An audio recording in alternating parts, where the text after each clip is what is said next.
You're listening to The Coffee Hour. I'm Andy Bates. I'm Sarah Gulseth. It is Friday, and it is time for our Set Apart to Serve conversation. We're heading to Concordia University in Nebraska and Concordia University St. Paul. We're going to talk about athletics today and how that plays a role in the development, the formation, and recruitment of future church workers. Today's episode of The Coffee Hour is underwritten in part by Concordia University Irvine. You can learn more about Concordia University Irvine at cui.edu. Joining us today, Matt Beisel. He is head cross-country and track and field coach at Concordia University, Nebraska. Matt, welcome to the Coffee Hour. Hey, thank you. Also joining us today, Josh Schumacher. He's head football coach at Concordia University, St. Paul. Josh, welcome to the Coffee Hour. Thanks for having me on.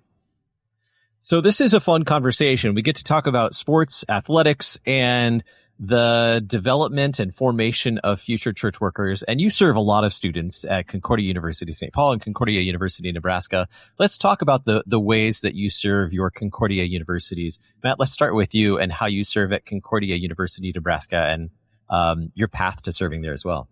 Yeah, one of the things right now is when I have lots and lots of recruiting calls with families during the summer, and we get asked a lot of questions. And one of the questions that comes up is what is it that makes you different? Like, why would we come to you? And again, a lot of these are not like people looking at multiple Concordias, but they're just curious, like, what sets you apart? And, and I thought about that a long time. I graduated from Concordia, Nebraska back in 92. And then I was able to coach at Concordia, Chicago for 6 years, which is when Sarah and I were together. And so during this whole process, I've grown a lot, and the Holy Spirit's worked in me in helping me to understand what my purpose and my calling are. And so the way I look at it is very simply put, the relationship with the athlete is the most important thing. It's something I pursue very intentionally, but I'm an absolute believer that a relationship is the best way to serve others in Christ's name. And so I have come to the conclusion that getting to be a coach of a large team, and trying, through recruiting and building the culture and all that to set ourselves up to win championships and things like that is simply a pathway that God's given to me uniquely, but also the people I'm working with to build relationships so that we can serve them both from a practical standpoint in a coaching setting, but also in a much bigger way. And that's with a team our size. We have kids coming to us 24/7. Are you in your office? Can I talk to you after practice? I know it's Saturday night, and we get to hear their hearts and pray with them and encourage them. They go through a lot of things, and sometimes they're just having a bad hair day and they spilled their coffee in the morning, a very great travesty. And then, or sometimes they just stop by and want to just waste your time and have a fun time just joking around because their next class is coming up. But a lot of times it's really serious. It's stuff back home that they're worried about, family members that are ill, roommate issues. It might be just, oh my gosh, my boyfriend or girlfriend broke up with me. And then as we all know, it's like sometimes it's really serious mental health stuff, disordered eating, or anxiety that's really crippling, or something else that's going on where I'm just a way to help get them to professional help. And so to me, that's my purpose here, and I love it. Josh, tell us about how you serve at Concordia University, St. Paul. Yeah, so I'm just really starting my role at Concordia University, St. Paul. I started January 11th, and so my family visited right after the new year, and then I drove out and got there, and then the next day I had a meeting with 53 players, and 53 players is not very many for a college football team. And so we had I had to hire a staff and try to bring in the right guys there, and then really focused on recruiting high school students. So we brought in about 34 high school students, and then needed to bring in transfer students, which is not, can always be a hot button topic, but something that, in my previous experience at Concordia Ann Arbor, a lot of the transfers we'd bring in were guys that, like Matt said, we already had relationships with. And those relationships, a lot of times in coaching, when you recruit someone, I've seen coaches or heard horror stories about coaches that are just, you put so much effort into building a relationship and it doesn't always go the way you want. And so our goal has always been to just tell them to wish them God's blessings, and then also leave a door open if they ever think that they want to come back and work together. And I've had a lot of great experiences with guys in that way. And so, yeah, we did bring in quite a few transfers in this winter. Our roster is close to 110. So I would say it was definitely a difficult transition of just my family was still in Michigan.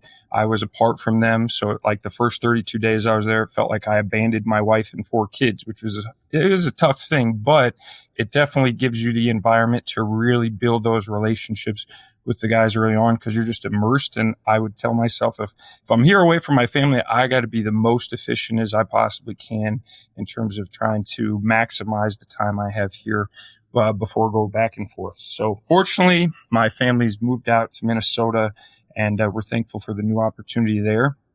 And I've been blessed to I had a mentor in Lonnie Priest that Matt had an office next to at Concordia, Chicago, that really came in as my senior year at Concordia, Chicago, that really was an influential coach that combined faith and football. And it was something going to a public school, and we had a little bit of it at Concordia, Chicago before, but he really made a profound impact on me in that way. And getting to coach at Concordia was something I always wanted to do, being my parents were church workers, and I always thought that if I could be a mentor to guys that wanted to be teachers and coaches and help them learn how to coach football in a great way, that they could then go be blessings at the schools and places that they served. And really, that was a huge thing that we got to do at Concordia Ann Arbor. It grew in that way. And, excited to get to do similar things at St. Paul in that way. The theme verse that we use is compelled, talks, and we kind of use it from 2 Corinthians chapter 5, for Christ's love compels us, is the NIV, but the ESV talks about how it controls us or constrains us, that Christ's love is just all encompassing of us, right? And that, and I love the message that one died for all, right? Because we get to preach at Concordia is that Christ died for all, not just for some, but for all. And so I think my role is just to combine, to continue out the mission of CSP, that all are welcome and Christ will be honored, and really establish a great structure within a football program. Because I find that if we don't do my job as a football coach well and know those things well, then maybe they don't want to listen to me about the other things. So it's like we want to be called to be excellent in all that we do. And so that we can have those relationships with the guys, and as they're dealing with the different things in their life, right? You can open up the word and share what it says to them, and explain what it says to us, and point them to the different resources on campus and connect them to other parts of campus, whether it's a campus chaplain or just different professors in that way. So really being a connection point to help continue to carry out the full mission of the university is, what I do at Concordia St. Paul. Now, both of you are really well-respected coaches. I ran track for Coach Beisel when I was at Concordia Chicago, and at Lonnie Priest. I know I didn't play football, but I know he was quite an influence on all the football coaches or the football players at Concordia Chicago. Both of you now are these coaches of young men and women. Let's talk about how sports have been developmental, part of your development, both physically and as a whole person, in your own upbringing, in your own school experiences. How have sports athletics been part of your own development as a whole person? Coach Beisel? Yeah. So that's a great question. I actually, this is kind of funny because I was asked a similar question. I was interviewed by Airy Brothers Radio about a month ago, and we had just a great conversation. These two guys are just awesome. And so I gave them kind of the long rundown, but as I said to them, it's really somewhat shocking to me, even now that I'm in a coaching role, that athletics were a big part of my life, because as I grew up, I had, a mom and a dad who, because of their life circumstances growing up, just never did sports, didn't think about it, didn't talk about it. For instance, my mom grew up on a subsistence farm in New Salem, North Dakota, actually 20 miles outside of New Salem, and had 9 brothers and sisters. And I don't think they had electricity or plumbing until they were 7. She never learned how to swim. She was teaching in a one-room schoolhouse when she was 16 or 17 years old, and then, went on to the working world from there. And my dad, totally different reasons, same story. And so I was a really active kid. I ran around all the time and was just always on the move. And And then I think it was a presidential fitness mile in 8th grade, and Mr. Nelson at my middle school had us do it. And I think I was one of the fastest people. And so he talked me into, didn't take much. He's like, you should do intramural track this spring. And so in 8th grade, I had like 2 practices, ran the mile. I think I got 3rd place. All the school got out to watch us, and, I'm sure they were happy about that. And I ran, this 5:59 mile, and it was like, oh, okay, that was kind of fun. Got some applause. I was like, okay. And at the time, I was really struggling. I mean, I look at it now from my perspective, and it's like, I had no social skills. I, had like one friend, and I just was kind of like, and so, but I desperately wanted to have friends and to be liked, and I just didn't have the skills to do it, and was relatively new in the school. And so, so when someone must have talked to my dad and said, your son should do cross country. So before 9th grade started, he and I were sitting in a meeting, with cross country team, and I had no idea what was going on. And so the first fall I ran cross country, and I had a really nice coach who was a FCA guy at our school, but he didn't know much about cross country. He coached basketball, and then I think I ran the whole season in basketball high tops. I might have had stress fractures. My legs hurt so bad all the time. And the only reason I didn't quit is because I had these kids were like, hey, this kid's all right. It's like, let's talk to him. And I finally found a group. And that was important to me. It was huge. And so I found social acceptance and began to learn some things socially about how to interact with people and all that stuff. But I actually was decent at running.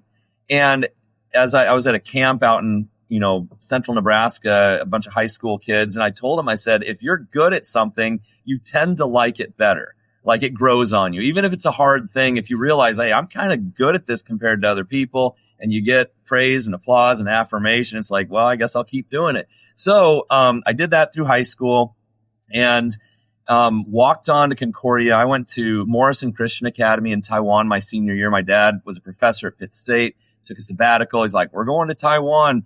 And I went to this little Christian American school, had the best experience ever, met amazing people.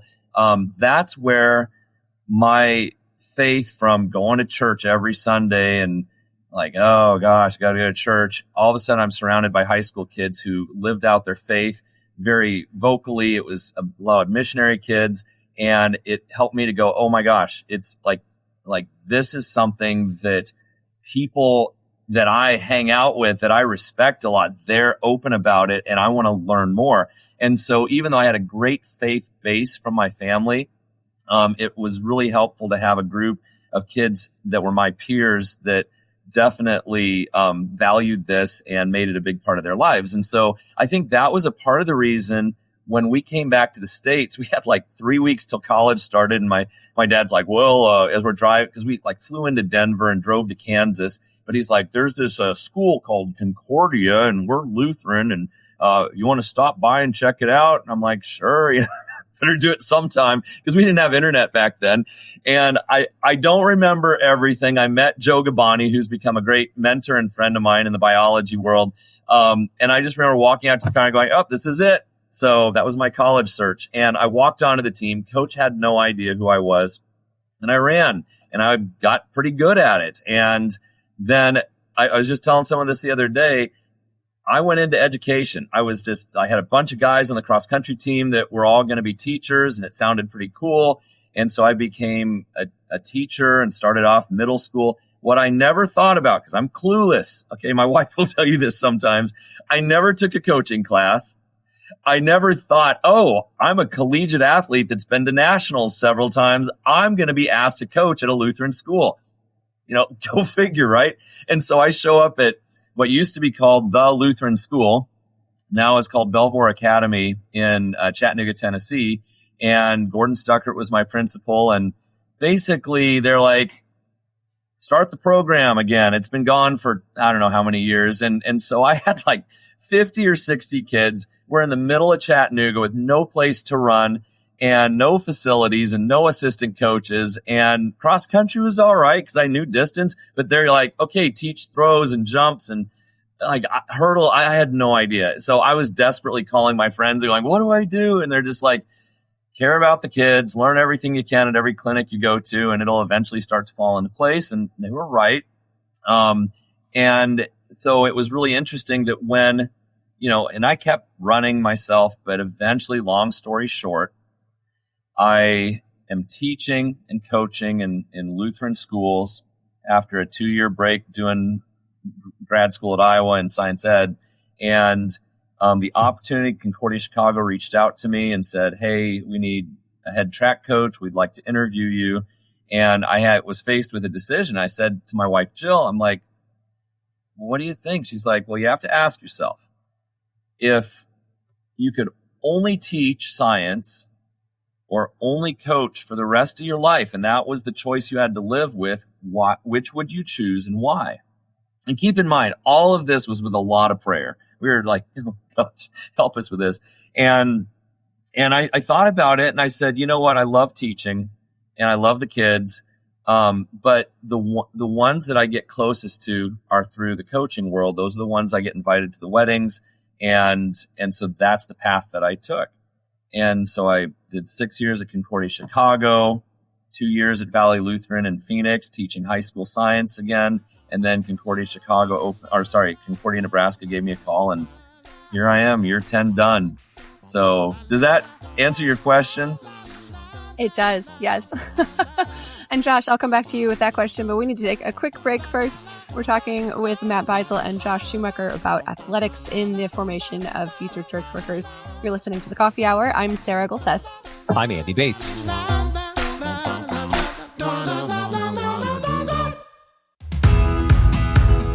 At Concordia University Irvine, you have the freedom to explore your future and your faith. Across over 60 on-campus and online programs, you'll experience Christian education that's uniquely designed to develop the whole person, to prepare you not just for your career, but for all of your callings in life. Here you'll explore life's toughest questions, gain lifelong skills, and make relationships that last a lifetime. Concordia University Irvine. Learn more at cui.edu.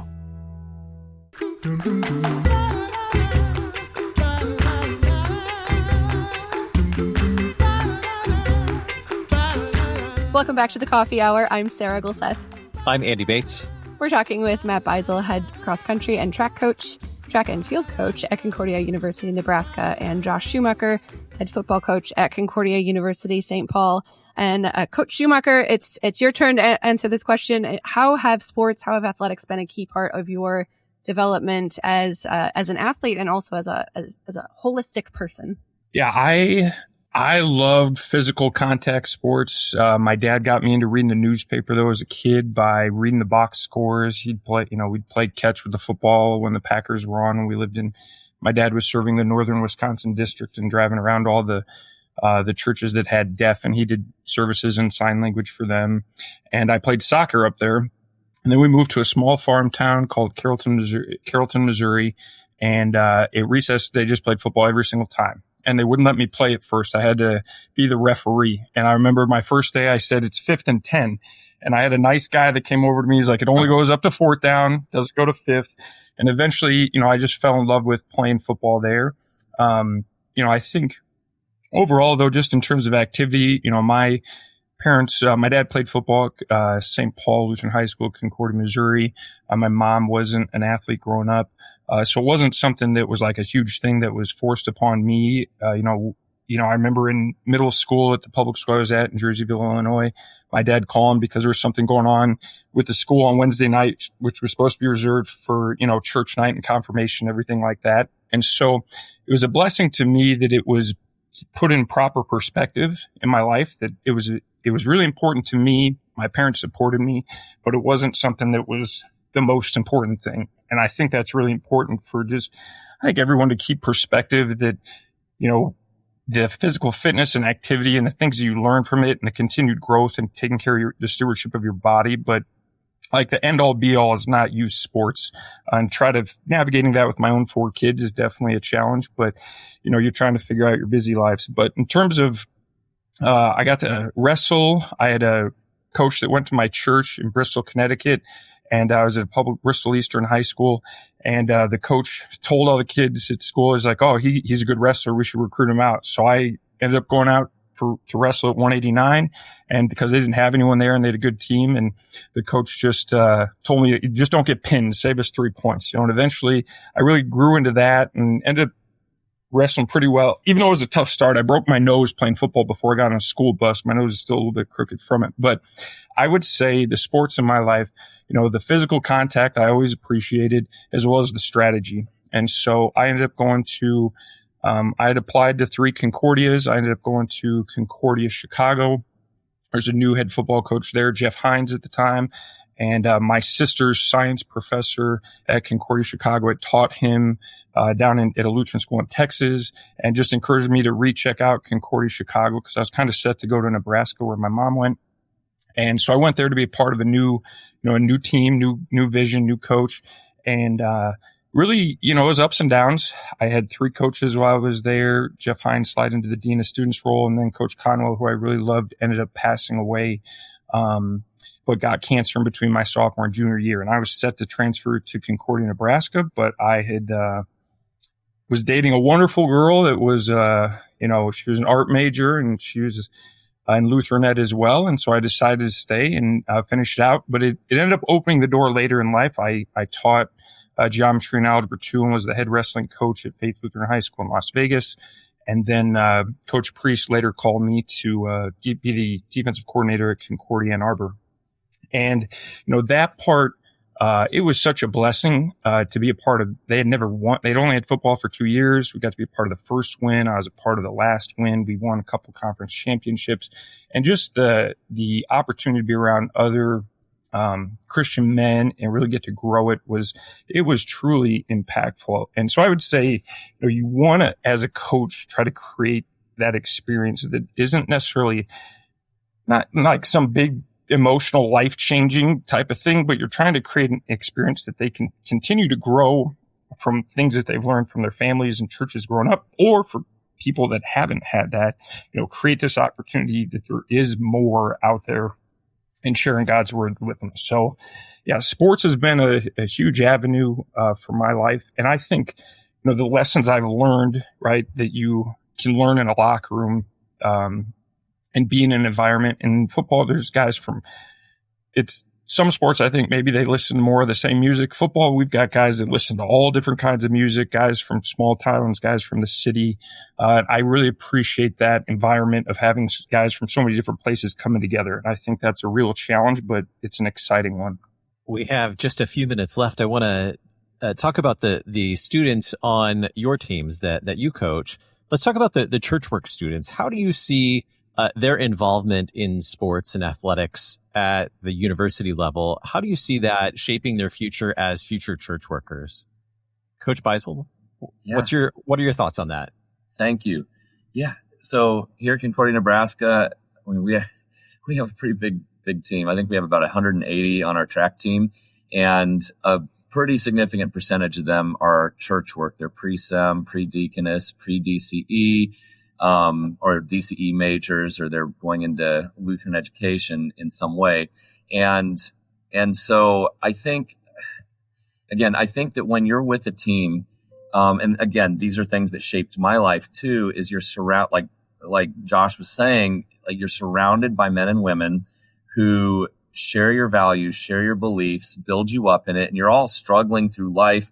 But it's like when you're down, this teammate or this group of teammates is there for you, and they give you perspective from a faith perspective, is what my experience here. And then sometimes, like when you're doing okay, they're down, and it goes back and forth. So it's the iron sharpens iron. You're building each other up, and you're all growing together. And then to have so many team activities, both when I was an athlete, but also as a part of our team now, a lot of it I don't have anything to do with. I mean, I've got 3 married guys on my current cross country team alone.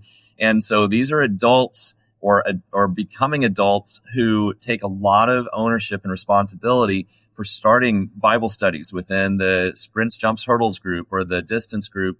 Obviously there's a lot of opportunities on campus that they pursue. We have a thing called Praise on Wednesday nights, and apparently a large percentage of my track kids go to that. And so So as all of this growth is happening, you've got people who are specifically going into church work in the Lutheran Church Missouri Synod. And I think it's huge for them. I think it helps them to interact and learn to relate to a whole wide range of people of different personalities, everything from, introverted to extroverted, everything in between. And we do tend to draw from Nebraska and contiguous states, but we still get a lot of kids from Lutheran high schools in particular from all over the United States. I got quite a few kids from Concordia Fort Wayne on our team. For instance, we get kids from Vegas and California and Arizona. And so, like Josh was saying, they bring a whole set of perspectives. I think it expands your worldview a little bit. And so then when it comes to, and what's really cool is there's a lot of faith-filled kids, both Lutheran and non-Lutheran on our team, who are leaders and servant leaders. And it just gives you chills seeing it happening. And you just thank God for it. But when it's time for them to go student teach or to do their DC internship, we just assume that we might have them for 3 years and then they're on a DC internship. And that's fine. More and more kids are coming into college these days with lots of college credit. And so we've had All-Americans, national champions graduate in 3 who, it's like, it would have been nice for you to stay another year. But they're like, well, my husband's stationed, or I'm getting married this summer. My husband's stationed in Germany, or I'm taking over this real estate business in Scottsdale. It's like, we're not going to tell you no. But at the same time, with the kids that are going into church work specifically, we always work around that. And I know that for some of them, they're like some of our athletes are like, I want to go someplace different. So they go to Faith in Vegas, or they go, you name it, one of the Lutheran schools around the country, and we lose them that semester, and that's just what it is. And I 100% support that. And at the same time, every now and then we'll get kids things are clicking along with the running or the jumping or the throwing, and they're like, I want to maybe student teach more locally and try to continue and finish up my last season. And so they'll go to Lincoln Lutheran or one of the Lutheran grade schools around here where they can drive back and forth each day. And so it works out. But I think that, we're really big on finding incentives. I know St. Paul is too, about getting people to consider church work. There's such a great need for pastors and teachers and in other areas of ministry. And you can't get enough of it. And so that's something that I know a lot of us, kids who come in for different reasons, like myself, who suddenly go, oh, this seems like a great option, because you have these great professors that are talking about that as an option. You have teammates who are doing it. And then you're like, well, I think I'll add an LTD to that. And then boom, there you go. So I love what's happening here. I'm thankful for President Bull and his leadership. It's just been great. So yeah, that's about where I'm at on it. I'd love to hear what Josh has to say. Josh, with about another minute, what are your thoughts on how participating in sports impacts in the future of future church workers? Yeah, I think it puts them in another environment besides maybe just their classroom, and it creates other opportunities for them to just be comfortable around different people, to get to connect in that way. And at CSP, CSP is a very different campus than Concordia, Nebraska. And in terms of it's 50% students of color at CSP. And it's a great blessing that I really think that President Bob Holtz, that I read about him, he was an athlete, and he had just passed away this spring. So it was fun to learn about him and his movement to improve the athletics at CSP. But I think ultimately the opportunity, if you can be in this environment where your coach can help guide you and with these conversations as you're leading teammates, where you have Christian coaches, that it's like, hey, how am I going to deal with these problems? And you can give a little wisdom and insight to them. You can really see the church work students on your teams be like sheepdogs and kind of help really have the guardrails for your culture, really kind of promote the ideals that you're promoting. And they really, they end up being awesome guys that are loved by their teammates. And I think it's a great opportunity just, it's not an internship, in terms of you're going out doing this, but you're getting this everyday practical experience, getting to work with your teammates, working through conflict and dealing with adversity. Our guest today, Matt Beisel, head cross-country and track and field coach at Concordia University, Nebraska. Coach Beisel, thanks for being our guest today. Thank you. You're welcome. It's been great. And Coach Josh Schumacher, head football coach at Concordia University, St. Paul. Coach Schumacher, thanks for being our guest. Appreciate it. Have a good one. You can learn more about Set Apart to Serve by visiting lcms.org/SAS. You've been listening to The Coffee Hour. I'm Andy Bates. I'm Sarah Golseth. The Coffee Hour is a production of KFUO. This program and our station are dependent on listeners just like you. To support KFUO Radio, our podcast, and all the other programming, please make your gift or pledge today at kfuo.org/give and help us continue sharing the good news of Christ for you anytime, anywhere. kfuo.org/give.